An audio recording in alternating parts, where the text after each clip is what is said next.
അടുക്കളയിൽ ചമ്മന്തി അരച്ചരച്ച് എന്റെ നഖം തേഞ്ഞില്ലാണ്ടായി. നീ നിന്റെ നഖത്തിൽ പെയിന്റ് ഒടിച്ചോണ്ട് ഇവിടെ ഇരുന്നോ? എന്റെ ഒരു തലയിലെഴുത്ത്. എന്റെ നന്ദന്റെയും കല്യാണങ്ങൾ തമ്മിൽ 3 ദിവസത്തെ ഗ്യാപ്പേ ഉള്ളൂ.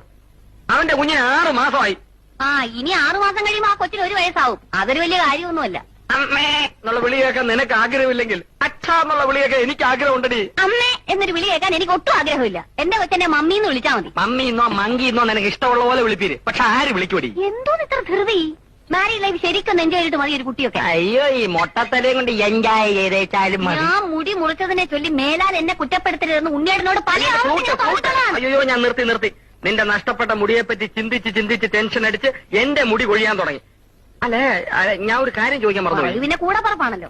നീ ഇന്ന് ജോലിക്ക് പോകുന്നില്ലേ? നഖത്തിന് വൈറ്റ് വാഷും ചെയ്തോണ്ട് വിട്ടിരുന്നാ മതിയോ? അയ്യോ അത് ഞാൻ പറഞ്ഞില്ലേ. ഇന്നലെ ഞാൻ റിലീവ് ചെയ്തു. റിലീവ് ചെയ്തോ? എംപ്ലോയ്മെന്റ് എക്സ്ചേഞ്ച് വഴി ലീവ് വേക്കൻസി ആയിരുന്നല്ലോ എനിക്ക് പോസ്റ്റിംഗ്. ലീവ് വേക്കൻസിയോ?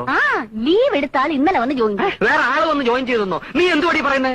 ഇതെന്താ പുതിയൊരു കാര്യം കേൾക്കുന്ന മാതിരി? ആലോചനയും കൊണ്ട് വന്ന ബ്രോക്കർ പറഞ്ഞില്ലേ താൽക്കാലിക നിയമനമാണെന്ന്? ഇല്ല. പറഞ്ഞു കാണും. ഉണ്ണിയേട്ട മറന്നതാ.